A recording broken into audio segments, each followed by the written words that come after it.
Todo grande caminho tem um ponto de partida.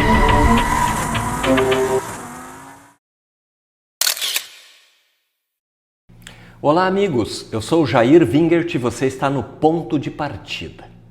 Nosso programa, ele aborda pessoas vencedoras, empreendedores, escritores, artistas plásticos, empresários, advogados, profissionais liberais, enfim, líderes que venceram, mas tiveram um ponto de partida. Quero fazer um convite especial para você. Não esqueça de se inscrever no canal, dar o seu like e compartilhar com seus amigos. Sou o jornalista Jair Wingert e estou no Ponto de Partida. Hoje nós vamos entrevistar Matheus Rett, um mineirucho. Ele é advogado, teólogo, psicólogo e vai contar aonde iniciou o seu ponto de partida, desde lá das Minas Gerais até o Rio Grande do Sul. Vem comigo. Você está no Ponto de Partida, eu sou o jornalista Jair Wingert. Nós estamos aqui com o Dr. Matheus Rett, nascido em Minas Gerais, teólogo, pastor, advogado, psicólogo e vai ser o nosso entrevistado de hoje.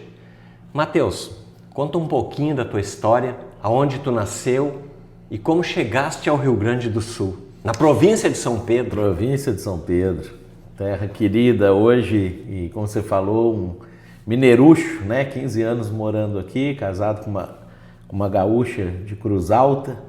Eu sou natural de Belo Horizonte, lá de Minas Gerais, capital de Minas Gerais, e fui criado numa família de judeus cristãos e desde muito cedo eu fui ensinado, orientado ali a respeito da Bíblia, as histórias bíblicas, né? Tinha ali os profetas bíblicos como os principais referenciais e isso me ajudou muito a definir como que seria o meu futuro, né? Que seria a minha vida, assim. E como dentro da parte judaica da família a gente tinha um hábito muito de discussões, de debates, de ideias. Então eu tive um tio também que foi responsável pela minha formação, que quando eu tinha 12 anos de idade ele comprou uma enciclopédia de 8 volumes de história do mundo e 3 de história do Brasil. Então eu tinha que ler aquilo ali toda semana, porque ele vinha nas quartas ou quintas e a gente discutia, debatia aqueles assuntos. E isso foi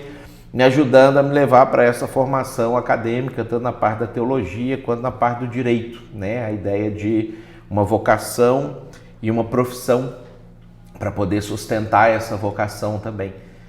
E a minha mãe psicóloga também, então acabou me influenciando muito para a parte da psicologia, de poder estudar e entender a mente humana, o comportamento humano, para poder auxiliar mais as pessoas de uma forma mais técnica, mais científica, aliando então essas 3 ferramentas, né? A questão de quem nos criou, a maneira como nós nos organizamos em sociedade, o direito, e a maneira como nós nos organizamos internamente, a psicologia. E isso foi a minha formação, né? Me formei em Belo Horizonte e aos 24 anos, então, eu mudei aqui para o Rio Grande do Sul. E por que essa escolha Rio Grande do Sul? Eu recebi uma proposta para poder fazer um trabalho de um desenvolvimento na Igreja Betânia, aqui na cidade de São Leopoldo. Então, eu já estava noivo da minha esposa, a gente, embora ela é gaúcha, a gente ia morar em Minas Gerais. E quando eu vim conhecer a família dela, que eles são do interior, de Cruz Alta, Palmeira das Missões, Ijuí, aquela região ali, mas eles moravam já em Canoas. Então eu vim para conhecê-los e quando eu vim conhecê-los, eu fui convidado a conhecer um trabalho que a Igreja Betânia estava desenvolvendo em São Leopoldo. Era um grupo ainda de 15 pessoas, mais ou menos, e a proposta que me foi feita era de eu vir e trabalhar com essas 15 pessoas para transformar numa igreja aqui na cidade de São Leopoldo, né? E aí isso me fez mudar para o Rio Grande do Sul. E aí eu vim para cá, conheci, os primeiros anos foram um pouco complicados assim, para entender a cultura e fazer essa adaptação, né? Mas me apaixonei por aqui. né? Amo essa região, amo o Rio Grande do Sul, né? Vale dos Sinos principalmente, que é onde eu consegui me identificar, inclusive o meu sotaque eu não consegui perder completamente lá de Minas, mas ele já é influenciado pelo sotaque aqui do Vale, né? Então, chego lá em Belo Horizonte, o pessoal já fala, para de cantar, fala direito. E aqui quando eu falo porta, todo mundo sabe que eu não sou daqui, né? Ah, de onde é que você é? Então eu não sou de lugar nenhum e sou de todos ao mesmo tempo. Eu sou o Jair Wingert e você está no Ponto de Partida. Estamos entrevistando o Dr. Matheus Rett. Você está no Ponto de Partida, eu sou o jornalista Jair Wingert. Dr. Matheus Rett, teólogo, pastor, psicólogo e advogado. Como é que consegue atuar nessas 3 áreas específicas? Claro que, de repente, teologia e psicologia uma complementa a outra, mas o direito, como é que o Matheus trabalha essas 3 áreas específicas? Então, o direito para mim, ele sempre foi uma ferramenta muito útil, muito prática, né, para poder não só ter a possibilidade, por exemplo, de me mudar de Belo Horizonte para cá, porque é uma profissão que eu posso exercer ali em qualquer lugar do país, então ela é versátil nesse aspecto também, como me ajudar a entender formas de ajudar as pessoas, formas de resolver problemas, né? Então ele tem esse lado financeiro, que é útil para a minha vida, o meu sustento, da minha família, etc. E tem esse viés também de entender a sociedade, de entender questões políticas, questões econômicas, questões sociais. Então, ter estudado o direito me deu mais ferramentas e abriu mais o meu entendimento para poder auxiliar as pessoas dessa maneira. A teologia, ela tem esse aspecto que para mim é o de base, né, de entender da onde que a gente veio, por que que a gente está aqui, para onde a gente vai e o que que nós temos que fazer nesse meio termo, nesse meio tempo, né, e aí conseguir também auxiliar as pessoas dentro dessa perspectiva da natureza espiritual.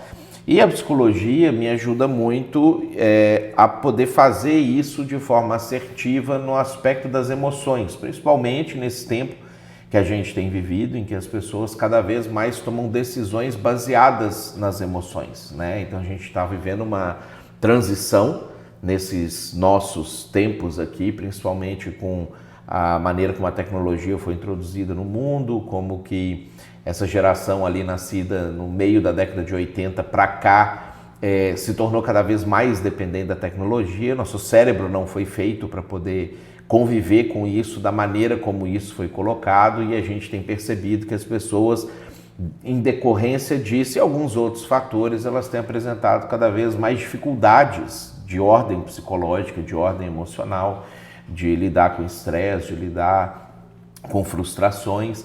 Então, a psicologia acaba se tornando essa ferramenta muito útil para conseguir entender os porquês e apresentar formas também das pessoas lidarem e resolverem os seus problemas, né? Então, na verdade, para mim, essas áreas todas, elas são... se eu fosse me identificar, né, o que eu faço e o que eu sou, a minha identificação seria um resolvedor de problemas, né? Então eu consigo, com essas 3 áreas de estudo, resolver os problemas das pessoas, que é o que eu me proponho a fazer quando eu acordo de manhã e faço a minha primeira oração do dia. Sempre Deus, me ajuda a entender o que o Senhor já está fazendo na vida das pessoas e como que eu posso participar disso contigo, né? E aí eu tento viver o meu dia consciente dessa realidade, podendo usar essas áreas do conhecimento para potencializar isso. Você está no Ponto de Partida, eu sou o jornalista Jair Wingert. Quero fazer um convite especial para você. Se inscreva no nosso canal, deixe seu comentário, compartilhe, ative o sininho para receber as notificações. A cada semana nós estaremos entrevistando um vencedor, contando de onde foi o seu ponto de partida.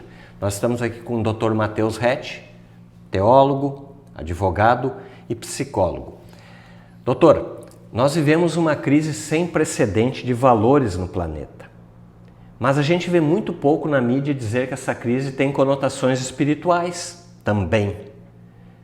Como é que o senhor vê essa questão da espiritualidade do ser humano? Aonde nós falhamos enquanto a questão espiritual, de religiosidade, e o senhor acredita que Deus, através da volta de Jesus, vai intervir nesse planeta? Acredito, e eu acho que a gente vê falando um pouco sobre isso, porque entre o século XV e o século XX houve um esforço muito grande para tentar extirpar das percepções das pessoas a dimensão espiritual do ser humano, né? Então nós tivemos, se a gente for dividir a história do Ocidente, né, nós tivemos a era clássica, que é a greco-romana, que era uma era de politeísmo e paganismo e funcionava de uma certa forma. Nós tivemos depois o que nós chamamos de Idade Média, né, ou era medieval, que foi a época em que a igreja apareceu e começou a explicar uma série de coisas. Depois nós tivemos uma época que é chamada de Iluminismo ou de Renascimento, que foi uma proposta de renascer a Era Clássica e apagar aquilo que a igreja fez durante a chamada Idade Média, que foi depois apelidada de Idade das Trevas, por isso que a gente vai ter o nome de Iluminismo. Embora a Idade Média teve coisas ruins, como todas as eras, ela teve muitas coisas boas também, só que a proposta que foi feita de tentar aniquilar os efeitos de uma cristianização do mundo, ela acabou exterminando da percepção das pessoas também a clareza a respeito de quem é o ser humano e dessa dimensão da espiritualidade. A gente tem, por exemplo, quando o filósofo francês Jean-Jacques Rousseau, ele foi escrever a respeito do ser humano, e ele é um dos grandes influenciadores da Revolução Francesa e dos pensamentos que depois foram dar origem ao socialismo, ao progressismo. Ele trouxe essa ideia de que o ser humano era bom e o meio o corrompia. Então, quando ele fala isso, ele traz essa perspectiva, ela é antagônica à perspectiva da espiritualidade, de que nós estamos corrompidos pelo pecado. E a gente consegue observar claramente. Você vê uma criança, você não precisa ensinar a criança a ser egoísta, você tem que ensinar ela a ser altruísta. Ela já nasce sendo egoísta. O ser humano, ele já nasce com as suas inclinações para o mal, por uma deficiência espiritual, e se você não sanar esse problema com remédio espiritual, o problema fica insanável. Então, o que a gente percebeu é que quanto mais foi se tentando excluir Deus da equação da convivência humana, naquilo que foi sendo chamado de progresso, a ideia de que agora sim o ser humano chegou no ápice da sua intelectualidade, da sua percepção, acabou com as superstições e agora a gente vai entrar na Idade Moderna. Quando a gente entra na Idade Moderna, nós temos as duas grandes guerras. Foi o período em que mais se matou gente na história da humanidade inteira, ou seja, a perspectiva de que a religião não precisava fazer parte e a tecnologia ia substituir a questão das superstições e do conhecimento, e agora o ser humano sabe de tudo, trouxe desastre. E como você mencionou, a gente vive uma crise sem precedentes, porque nós vivemos em uma sociedade que ela chegou a moral cristã a fazer parte dos freios do ser humano. Nós mantivemos as conquistas que isso trouxe para nós, como tecnologia, ciência e etc., mas agora temos essa moral sendo excluída. Então o ser humano, ele tem mais capacidade do que teve em qualquer outra época da história, mas aquilo que trouxe essa capacidade, que trazia os seus freios e os seus contrapontos, agora está sendo retirado. E aí a gente vê como que essa coisa acaba desdobrando. Quando a gente fala sobre a volta de Jesus, que você mencionou, isso foi-se também colocado na mesma categoria dos mitos, né? Dos mitos nórdicos, dos mitos romanos, dos mitos africanos, dos mitos indígenas, como se isso fosse um mito também.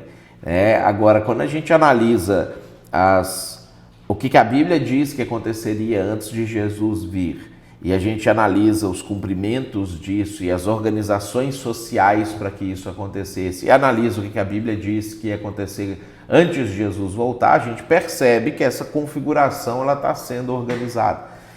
E aí o problema disso é que como existe muita teoria da conspiração, existe muito pessoal dos reptilianos, o pessoal dos terraplanistas, o pessoal disso e daquilo, às vezes essas informações são jogadas dentro desse pacote, elas são simplesmente descredibilizadas, as pessoas não param para pensar, cara, deixa eu pensar sobre isso, deixa eu analisar essa questão. E aí eu excluo ou compartimentalizo a espiritualidade para uma esfera das individualidades e particularidades das pessoas.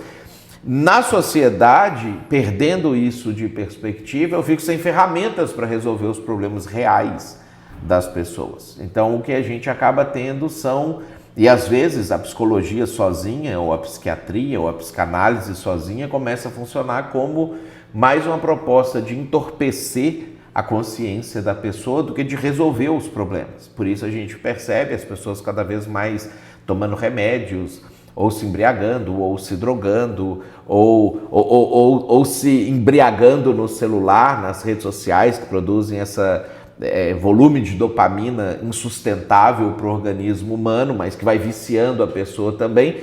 Porque se o ser humano não tem ferramentas adequadas para enfrentar a realidade, ele começa a evitar a realidade. E aí os efeitos disso vai para as famílias, para os casamentos, para as relações empregado-empregador, para a relação com o vizinho, e isso causa esse desastre que a gente está vivendo hoje. Nunca antes na história do nosso planeta as farmácias cresceram tanto. E nunca antes na história do planeta medicamentos como fluoxetina e tantos outros foram vendidos assim em larga escala. O ser humano tem um vazio existencial. E de que forma pode ser trabalhada essa questão desse vazio existencial da humanidade, Dr. Matheus? Então, quando a gente vai estudar a formação do ser humano, né, o que diferencia o ser humano de qualquer outro animal é que ele tem particularidades que ele guarda semelhança com o Criador. E quando o ser humano foi criado, ele foi criado em conexão com esse Criador. Então ele se alimentava, assim como eu preciso de ter uma alimentação balanceada, para eu ter as vitaminas necessárias para o meu corpo viver bem e reagir bem aos problemas que existem aqui. Essa nutrição, ela também vinha para a nossa psique e também vinha para o nosso pneuma, para o nosso espírito. Quando isso foi cortado, esse vínculo foi quebrado, nós passamos a adoecer. E quanto mais distante nós vamos ficando disso, nós vamos conseguindo às vezes ter cura para questões físicas, porque a ciência estuda o físico e traz muitas respostas para o mundo físico, então a gente consegue resolver muito mais problemas físicos do que a gente resolvia. Mas se eu tento tratar problemas de natureza imaterial a partir da fisicalidade, eu não consigo resolver o problema propriamente dito.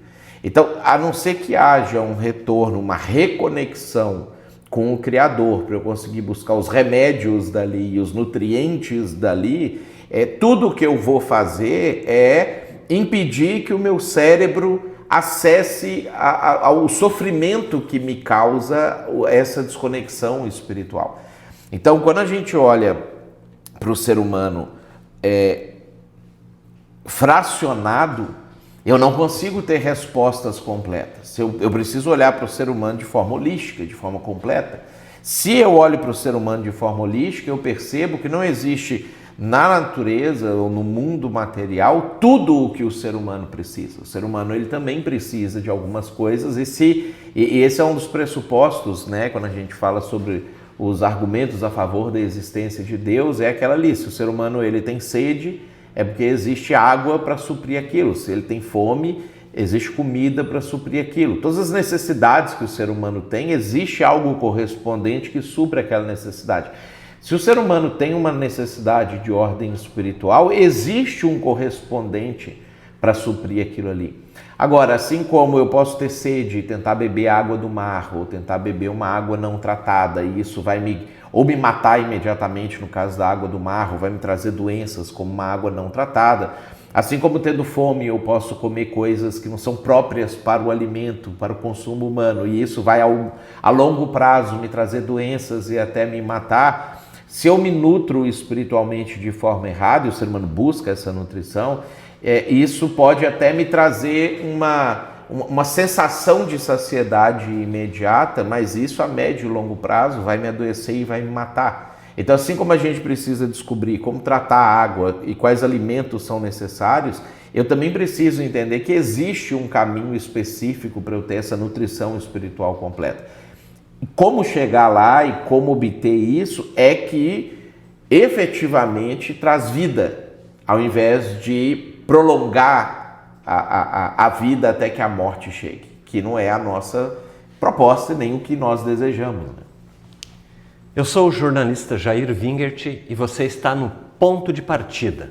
Peço que você, mais uma vez, se inscreva no nosso canal, ative o sininho, compartilhe com seus amigos. A cada semana, um entrevistado especial. Hoje nós temos aqui o Dr. Matheus Rett, advogado, teólogo e psicólogo. Você está no Ponto de Partida, eu sou o jornalista Jair Wingert. Nós estamos entrevistando o Dr. Matheus Rett. Dr. Matheus, falando um pouquinho sobre a questão do trabalho aqui em Campo Bom. Sei que o senhor presta um trabalho junto ao escritório do Dr. Dilson Machado. Quais os dias que o senhor está aqui? E linkando logo na sequência a questão da Igreja Betânia. Quem é a Igreja Betânia? No que a Igreja Betânia crê? Onde ela está localizada? E quais os dias que vocês têm o chamado culto? Então, eu estou aqui na cidade de Campo Bom, normalmente nas quartas-feiras. Então, tem 8 anos que eu trabalho aqui no escritório do Dr. Dilson e tenho crescido aqui e conheci a cidade de Campo Bom a partir do escritório e consegui me envolver com a cidade, me envolver com questões interessantes aqui da cidade, maneira de poder também não só trabalhar, mas participar de formas, inclusive, de auxiliar aqui dentro da cidade, utilizando a minha profissão. Então, nas quartas-feiras eu estou aqui, eu mesmo não estando presencialmente, fisicamente aqui nos outros dias, eu continuo atendendo questões do escritório, né? Hoje o home office permite a gente de poder fazer isso. E nos outros dias eu atendo fisicamente, presencialmente lá na igreja, né? Então o culto propriamente dito, ele acontece nos domingos, às 18 e às 19h30. Nós temos hoje 2 cultos acontecendo no domingo. Nós temos reuniões que acontecem nas casas das pessoas durante as semanas, então nós temos quase 40 grupos espalhados aqui na região do Vale do Sino, São Leopoldo, Novo Hamburgo, Canoas, Estância Velha, Campo Bom, Ivoti e Dois Irmãos. Mas também nós temos uma série de atividades, estudos bíblicos que acontecem às vezes nos sábados, às vezes sábados de manhã, sábados à noite. A gente tem muitas atividades desenvolvidas para as crianças também e a gente tenta trabalhar essa perspectiva. A Igreja Betânia, a sede da Igreja Betânia aqui é na cidade de São Leopoldo, fica ali na Avenida Imperatriz Leopoldina, 2262, se você quiser visitar a gente, né? Então você pode colocar Betânia São Leopoldo no Instagram que você acha ali as informações, ou no YouTube você consegue ver cultos, estudos e ideias assim que a gente coloca. A Igreja Betânia é uma igreja protestante, a gente classifica ela dentro do ramo evangélico, não pentecostal e não de missão, que é como o IBGE classifica os principais ramos das igrejas, né? Ela tem origem nos Estados Unidos, lá na década de 40, alguns missionários americanos se reuniram para poder espalhar a mensagem do Evangelho para o mundo. Na década de 60, alguns deles vieram para o Brasil, se estabeleceram na região do Paraná e de Minas Gerais. Fundaram a editora Betânia, que a maioria dos cristãos conhecem a Betânia pela editora, que produziu muitos livros clássicos, né? E depois foi espalhando pelo Brasil, as igrejas foram espalhando. As igrejas hoje elas são autônomas, né? Elas não são vinculadas à missão Betânia. Cada igreja tem autonomia local, então elas são diferentes. Se você olhar uma igreja lá em Minas, é diferente da igreja, por exemplo, de São Leopoldo, mas preserva esse laço de fraternidade que foi desenvolvido ao longo do tempo, né? E nós temos ali dentro da igreja vocação tanto do trabalho com as crianças e as famílias, e a gente tentar auxiliar os pais a conseguir desenvolver a educação cristã para os seus filhos, porque às vezes o pai ele não sabe exatamente o que fazer durante a semana com o filho nesse assunto específico. Então a gente fornece um material de apoio para os pais poderem fazer esse trabalho. Temos trabalho com algumas crianças da comunidade também, que a gente consegue dar para elas a oportunidade de estudo, a oportunidade depois, à medida que elas vão crescendo, de faculdade ou orientação teológica e trabalhar essa coisa da formação para a vida, né? E a partir disso também a gente tem dado apoio para outras igrejas na região através de uma instituição chamada Converge Exceler, que é uma rede de igrejas que a gente apoia igrejas de outras denominações que não só da Betânia, né? Batistas, congregacionais, igrejas independentes, de outros ramos também, com o objetivo de fortalecer o trabalho do Evangelho no Rio Grande do Sul. No ponto de partida, uma dica de leitura. A cada programa nós estaremos sugerindo um livro para você ler. Eu entendo que a leitura nos faz viajar sem sair do lugar e transforma isso em cultura e conhecimento. Tem um escritor aqui do Vale dos Sinos que tem uma ligação forte com Campo Bom. Seu pai foi prefeito da nossa cidade, um dos idealizadores da ciclovia, uma das maiores obras de Campo Bom, o Phipps Schneider, que é pai de um dos maiores escritores do Rio Grande do Sul, o Henrique Schneider, advogado, jornalista, e ele tem 2 livros que eu indico. O primeiro é 70. Esse livro é muito bom, um livro interessante, um romance. É um jovem que ele vai descendo a Rua da Praia, um jovem teoricamente alienado, que não tinha ligação nenhuma com política, com a camisa vermelha, e vai descendo a Rua da Praia porque havia brigado com a namorada, Porto Alegre, e ele é preso na época de um regime de exceção que tinha no país. E aí começa toda a história, 70, porque justamente nesse momento estava acontecendo a Copa do Mundo do México. O Henrique Schneider abordou. E na sequência ele traz um outro livro fantástico. Quem leu 70 tem que ler A Solidão do Amanhã, que é um jovem também envolvido com o movimento estudantil. Ele acaba tendo que sair do país e vai rumo ao Uruguai. A saída até o Uruguai é fantástica a história, vale a pena ler. O Henrique Schneider é conhecidíssimo, ele tem viajado o mundo inteiro divulgando a sua obra. Então, no ponto de partida, as 2 dicas de leitura. O escritor Henrique Schneider é o 70 e A Solidão do Amanhã. Você está no ponto de partida. Quero mais uma vez fazer um convite para você. Acesse o nosso canal, compartilhe, se inscreva, acione o sininho. A cada semana nós estaremos abordando a trajetória vencedora de lideranças em várias áreas. Nós estamos aqui hoje com o Dr. Matheus Rett, advogado, psicólogo, teólogo, pastor da Igreja Betânia de São Leopoldo. Conhecemos um pouquinho da Igreja Betânia através das suas explanações. Dr. Matheus, o Brasil é um país que pode dar certo? E qual o segredo para o Brasil dar certo? Então, eu sou um pouco, não sei se meio termo aí entre otimista e pessimista em relação ao Brasil, né? Eu costumo dizer assim que parece que o Brasil ele foi meio que condenado a ser um país médio, né? Então nós nunca vamos ser o top dos tops, a gente também nunca vai ser o pior de todos, né? Às vezes o pessoal fala Nós não vamos para a segunda divisão. Não, nós vamos ficar no meio da tabela, né? Porque assim, nós temos questões de formação e questões estruturais no nosso país que eu acho que são insolúveis, porque você teria que ter tido uma resolução disso lá na base, lá na formação do país, e nós não tivemos. E isso não é uma coisa que simplesmente, vamos dar educação, as pessoas vão estudar. Eu lembro quando eu estava na faculdade de Direito, tem uma matéria, quase todo curso tem a matéria de ética, né?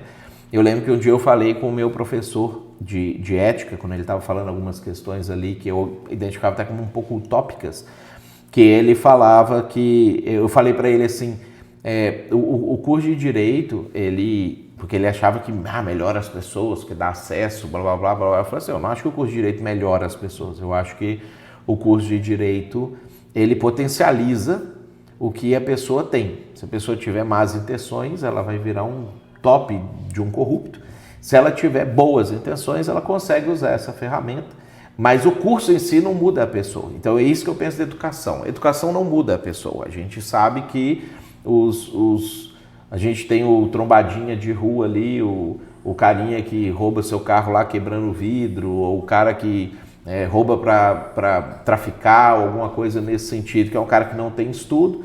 Mas aí a gente tem os grandes corruptos da nossa nação, são pessoas extremamente estudadas, com doutorados e etc. e tudo mais. Então, educação formal não resolve essa situação, política não resolve essa situação, a gente já viu e experimentou isso, né? Porque nós temos estratos da população e a nossa população ela é uma população média. Então, a gente vai ter bons políticos, péssimos políticos, políticos médios, que vão ficar ali mexendo, assim como em qualquer outra profissão, assim como o cara que vai prestar um serviço público, assim como o cara que vai te atender no SUS, assim como que você tem o cara que quer o concurso público para virar um vagabundo, você tem o cara que quer o concurso público para poder prestar um bom serviço para a sociedade e o cara que fica no meio termo. Então, quando eu olho para a estrutura de país que nós temos, né, a própria maneira como a gente fez um Ctrl-C, Ctrl-V do sistema republicano americano, que não funciona no nosso país. A gente viu isso, que desde o primeiro golpe de Estado do Marechal Deodoro da Fonseca, na proclamação da República, a gente vive de golpe em golpe, a gente vive de ditadura em ditadura, muda, volta a democracia, volta para a ditadura, muda o jeito de ser. Então, às vezes o pessoal fala assim, não, que o Brasil vai virar uma Venezuela, uma Cuba, não sei o quê. Não, nunca vai acontecer isso, né? O país é grande, a gente tem muita gente boa, a maneira como o país se organiza, às vezes ele sozinho consegue sair de crises, né? Mas também, dificilmente, a gente vai ser uma Noruega, uma Dinamarca, a gente vai virar um país com o potencial que teríamos, né? Então, eu não sou uma pessoa muito otimista em relação à nação como um dia vai acontecer isso, porque eu acho que nós temos problemas estruturais insolúveis. Não sou pessimista, porque nós também não temos problemas a ponto de a coisa degringolar total, né? Então eu acho que a gente vai estar na média e tá bom.